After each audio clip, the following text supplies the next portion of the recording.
ஸ்டாலின் அவர்கள் ஏன் வாங்கினார்கள்? தைரியம் இருந்தா சொல்லுங்க. அப்ப சொல்லுங்க, தைரியம் இருந்தா ஏன் நடத்துறாங்கன்னு சொல்லுங்க. ஃபண்ட் வாங்கினாங்க அப்படின்னு கேட்குறாரு. அது கொடுத்தது அவருடைய மாமனார் தான். அவருடைய மாமனார்கிட்ட கேட்டு அந்த விளக்கத்தை அவர் பெற்றுக்கொள்ள வேண்டும். அவரும் உங்க அப்பாவுக்கு மட்டும்தான் தெரியும். உங்க அப்பா கிட்ட தான் கேட்கணும்.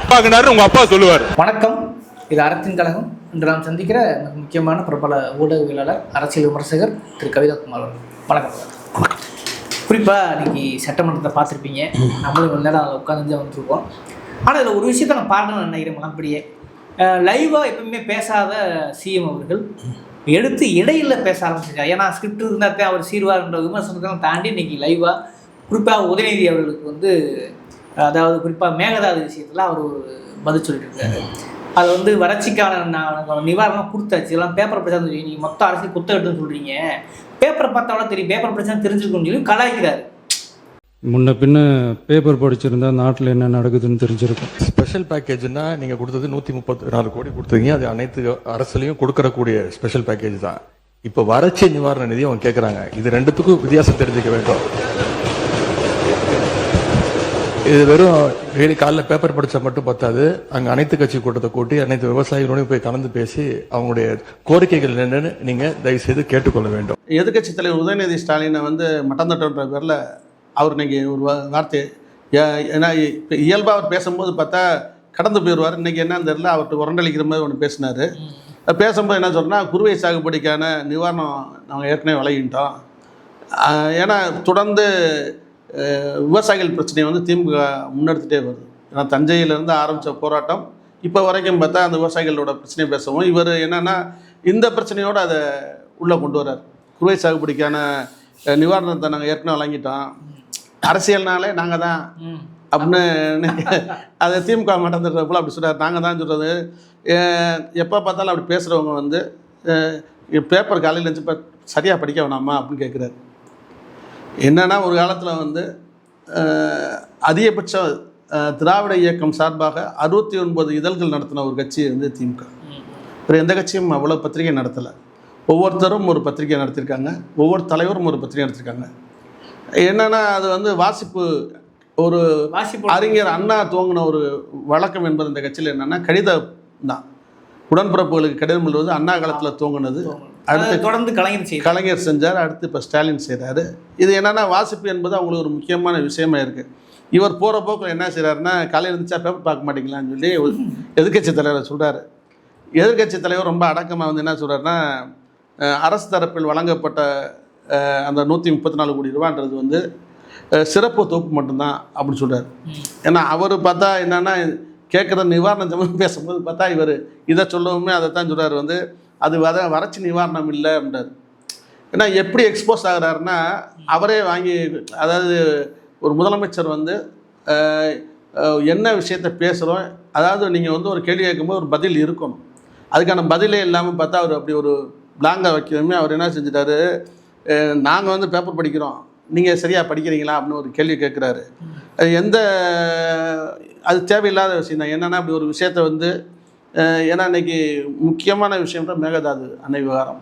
அந்த விவகாரத்தில் அவர் என்ன பேசுகிறாருன்னா, நாங்கள் இப்போ எல்லாரும் பேசுகிறோம், கர்நாடகாவில் பார்த்திங்கன்னா இதேமாரி கூட்டம் நடந்துச்சு, அவங்க எதிர்கட்சி தலைவர் முன்னாள் சிஎம்ஐ அழைக்கிறாங்க, அனைத்து விவசாயிகள் சங்கத்தை அழைக்கிறாங்க, அழைச்சி கருத்து கேட்குறாங்க, ஆலோசனை கேட்குறாங்க.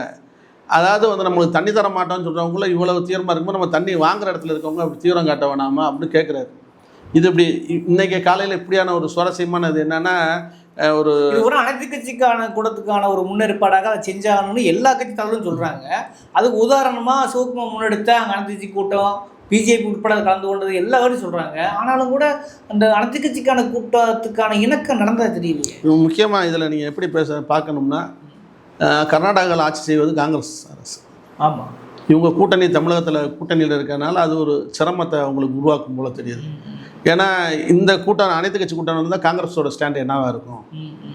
ஏன்னா அவங்க அணை கட்ட விட மாட்டேன்னு சொல்லி இங்கே இருக்கக்கூடிய தலைவர் சொன்னாலுமே, இங்கே ஒரு அனைத்து கட்சி கூட்டம் நடக்கும்போது ஒரு கண்டன தீர்மானம் நிறைவேற்றும் போது அதுக்கு பின்னால் அவங்க இருக்க வேண்டிய தேவை இருக்குன்றனால அப்படி ஒரு சிரமம் கொடுக்கக்கூடாது என்று அவங்க நினைக்கிறதுனால தான் இதை கடந்து போகிறாங்க.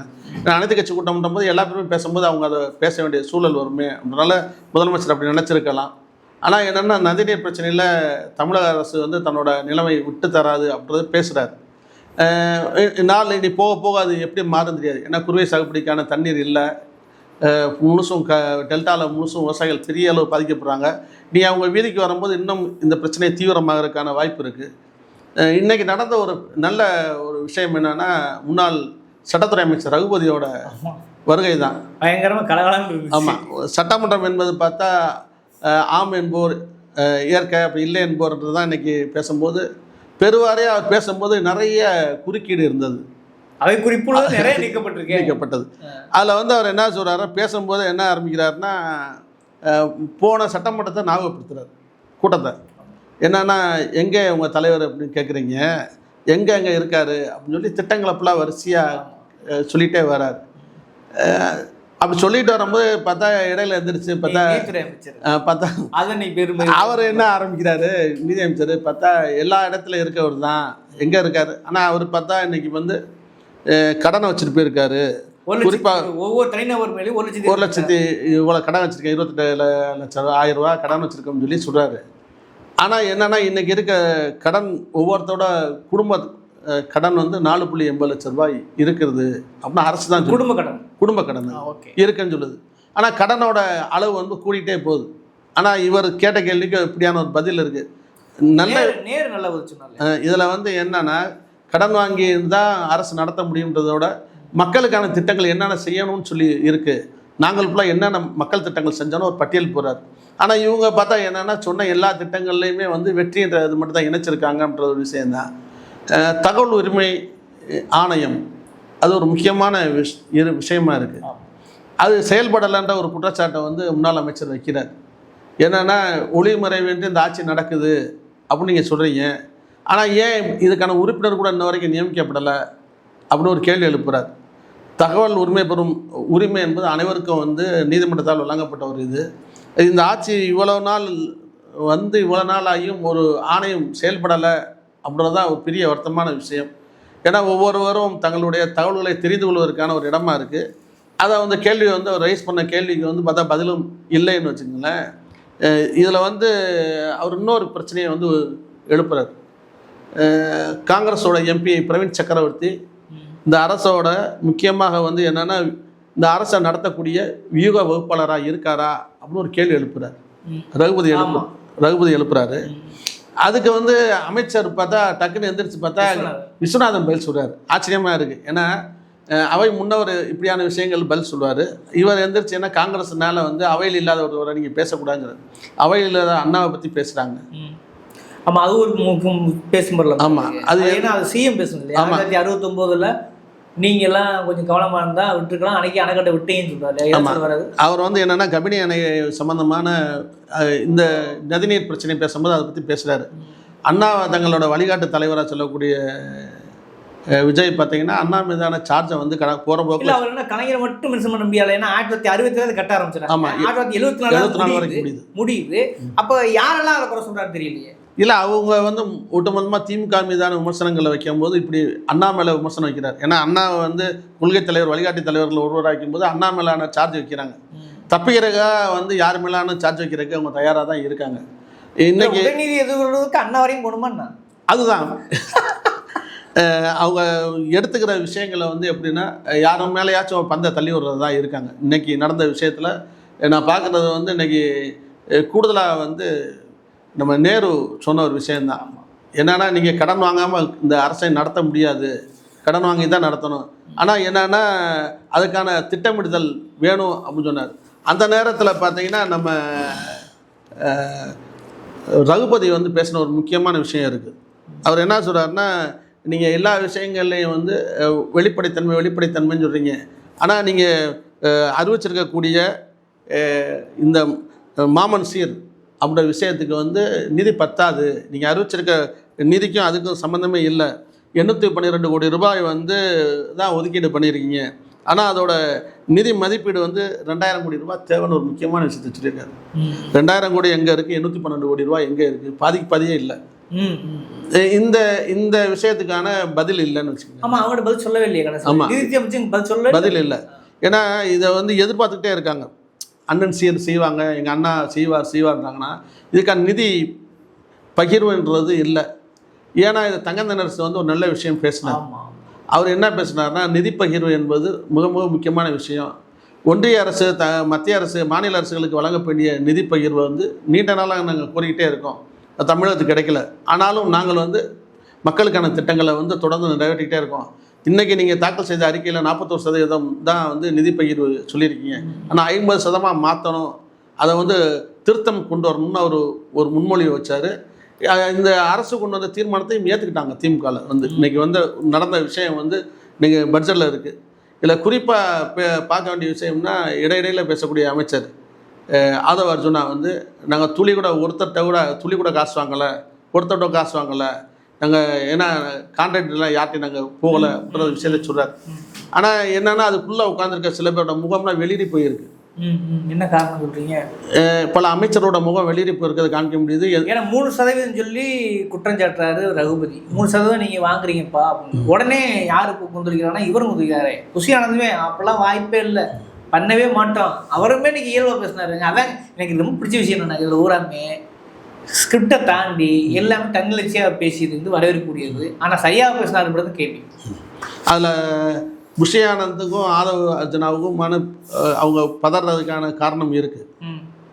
அது பார்த்தீங்கன்னா என்னென்னா, பெரிய ஸ்கேம் இருக்குன்னு ஒரு புகார் வந்து உயர்நீதிமன்றம் வரைக்கும் போனதுனால அவங்க வந்து அதை ஆதாரத்தை கொடுங்கன்னு இன்றைக்கி கேட்டாங்க. அவங்க ஆதாரம் என்பது வந்து எந்த காலத்தில் வேணாலும் வெளிப்படும்னு வச்சுக்கோங்களேன்.